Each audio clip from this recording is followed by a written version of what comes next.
Baik, Assalamualaikum warahmatullahi wabarakatuh. Perkenalkan saya Andika Putra Mahendra dari kelompok 13, praktikan tutorial statistika 2 dengan NIM 3333230067. Jadi saya di sini akan sedikit menjelaskan tentang tugas mingguan modul 5 yaitu statistika non parametrik. Di sini terdapat 7 soal, tetapi yang harus dijelaskan itu adalah nomor 1, 2, 4, dan 7.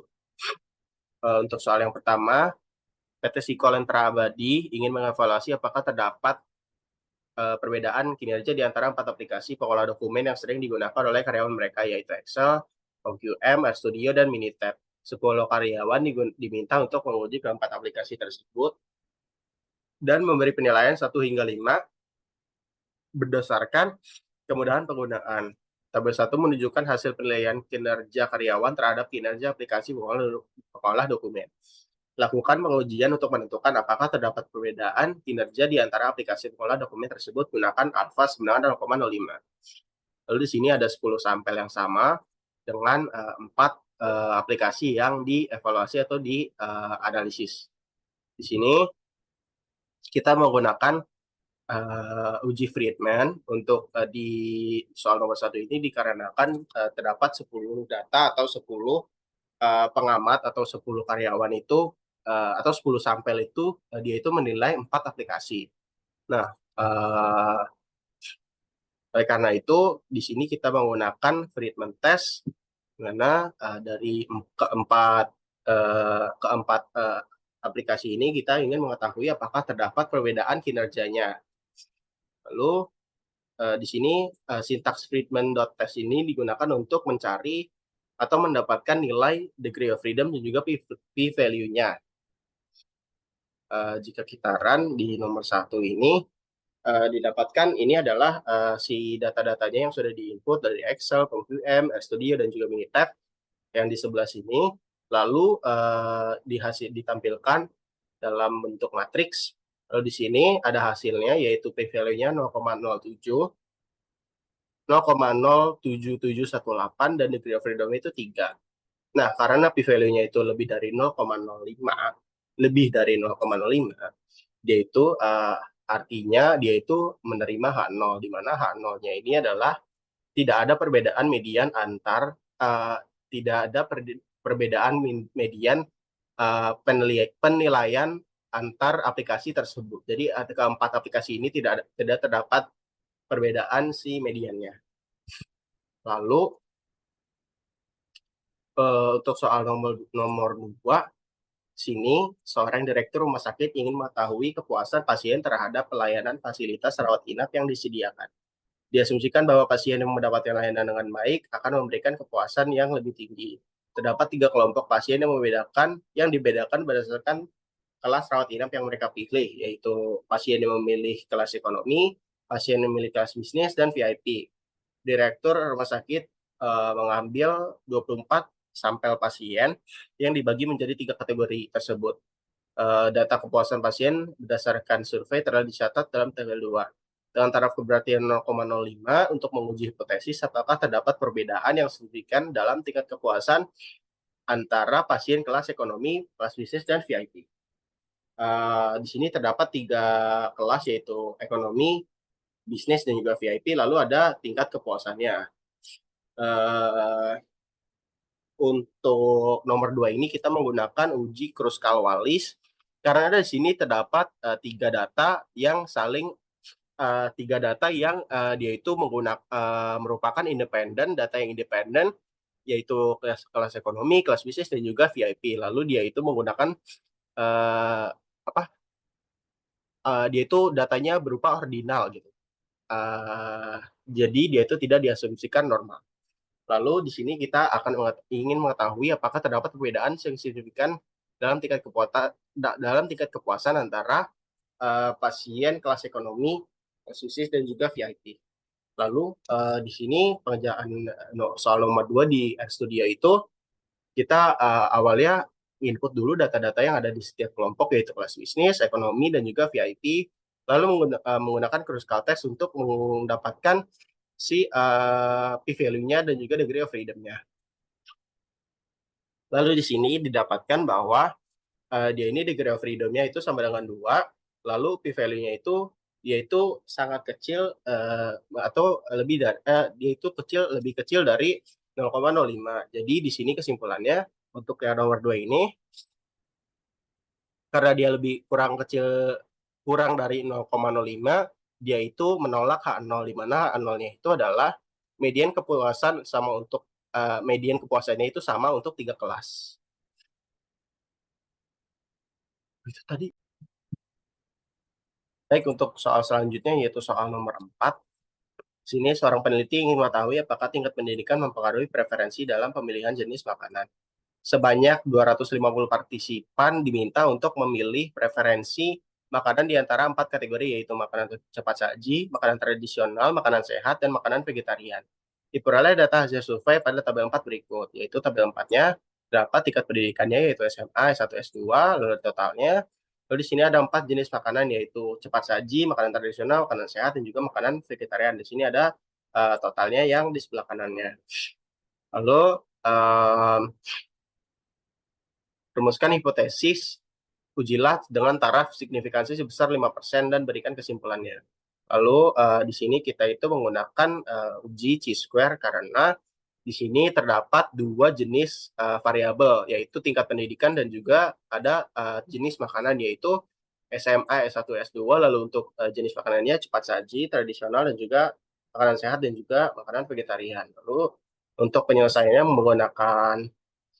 menggunakan RStudio itu, di sini kita menginput jenis makanannya yang dari si ini. Sebentar. Oh iya, di sini ada tingkat pendidikannya, yaitu SMA, S1, S2, lalu ada data si preferensi makanannya, mulai dari cepat saji, tradisional, makanan sehat, dan juga makanan vegetarian. Lalu di sini end row-nya sama dengan 3, di mana itu menandakan si tingkat pendidikannya. Lalu di sini di name-nya itu kita menambahkan si kolom dan juga barisnya. Untuk barisnya itu dinamakan SMA S1 S2, lalu kolomnya itu makanan cepat saji, tradisional, makanan sehat, dan juga makanan vegetarian. Lalu untuk menampilkan matriksnya itu seperti ini. Lalu untuk mendapatkan hasilnya kita harus menggunakan chi-square test. Nah, di sini diperoleh bahwa degree of freedom-nya atau derajat kebebasannya itu sebesar 6, lalu p-value-nya itu 0,8854, atau dia itu lebih besar dari 0,05, di mana hasilnya adalah yaitu menerima H0, di mana H0 itu adalah tidak ada hubungan antara tingkat pendidikan dan juga preferensi makanan. Baik, untuk selanjutnya yaitu soal nomor 7. Seorang peneliti agrikultur ingin mengetahui apakah jenis pupuk yang digunakan pada tanaman tomat berpengaruh terhadap berat hasil panen. Peneliti membagi lahan menjadi 3 kelompok, di mana masing-masing kelompok diberikan jenis pupuk yang berbeda, yaitu pupuk organik, pupuk kimia, dan juga pupuk campuran. Setelah masa panen, peneliti mengukur berat hasil panen dalam kilogram dari beberapa sampel tanaman secara asal. Data yang diperoleh disajikan dalam tabel 7 berikut. Di sini terdapat jenis pupuk, yaitu organik, kimia, dan juga campuran. Lalu dengan taraf signifikansi sebesar 5%, tentukan apakah terdapat perbedaan median berat hasil panen tomat di antara ketiga jenis pupuk tersebut. Lakukan uji hipotesis yang sesuai. Di sini kita menggunakan uji Kruskal-Wallis lagi, dikarenakan yaitu terdapat 3 data kelompok, yaitu pupuk organik, kimia, dan juga campuran. Nah, yaitu K-nya sama dengan 3, makanya kita menggunakan si uji Kruskal-Wallis. Dan dia itu tidak diasumsikan normal. Lalu di sini sama seperti tadi, kita menginput datanya mulai dari organik, kimia, dan campuran, lalu menginput Kruskal test untuk menginput untuk mendapatkan si p-value dan juga degree of freedom-nya. Lalu di sini diperoleh adalah degree of freedom itu sama dengan 2, lalu di sini P-value-nya itu 0,3756 di mana dia itu lebih besar dari 0,05. Artinya adalah dia itu menerima H0, artinya dia itu tidak ada terpengaruh signifikan atau tidak ada perbedaan antara median hasil panen sama untuk semua pupuk, atau median hasil panennya itu sama untuk semua pupuk.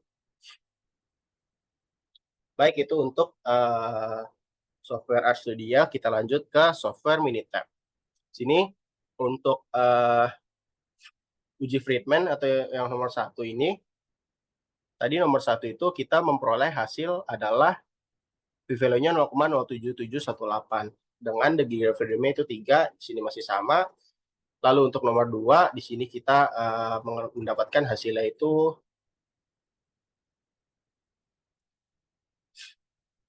mana nih, 0,0571 kali 10 pangkat min 5. Hasilnya itu segini, 0,0003571, di mana dia itu masih sama, degree of freedom-nya juga 2. Lalu untuk nomor 4, C-square.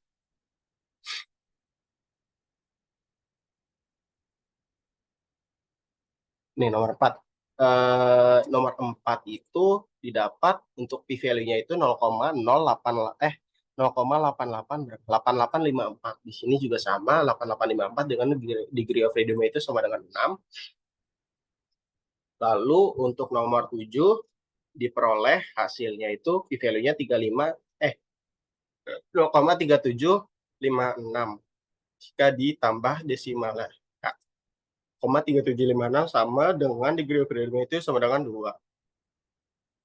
Nah, jadi untuk kesimpulan dari masing-masing nomor, yang pertama itu nomor 1, di mana dia itu merupakan hasil p-value-nya itu sama dengan 0,0777 atau dia itu melebihi 0,05 atau lebih dari 0,05. Hasilnya, kesimpulannya adalah dia itu menerima H0, di mana H0 itu menyatakan bahwa tidak ada perbedaan median antara aplikasi-aplikasi yang digunakan, yaitu Excel, Minitab, RStudio, dan juga MQM. Lalu untuk nomor 2, dia ini didapatkan p-value-nya itu kurang dari 0,05. Jadi dia itu menolak, kesimpulannya adalah dia menolak H0, di mana H0-nya adalah median kepuasan sama median kepuasannya itu antar 3 kelas itu sama. Lalu untuk nomor 4, di mana dia itu mendapatkan p-value-nya itu 0,885, di mana dia itu jauh melebihi 0,05, di mana dia tidak menolak H0 atau menerima H0, di mana artinya adalah tidak ada hubungan antara tingkat pendidikan dan juga preferensi makanan. Lalu untuk yang terakhir di sini untuk nomor 7 dengan p-value-nya 0,3756, artinya dia itu p-value-nya itu melebihi 0,05, di mana dia itu menerima H0, di mana H0-nya itu adalah median hasil panen itu sama untuk semua pupuknya. Baik, mungkin cukup sekian yang dapat saya jelaskan, kurang lebihnya saya mohon maaf. Bila itu Assalamualaikum warahmatullahi wabarakatuh.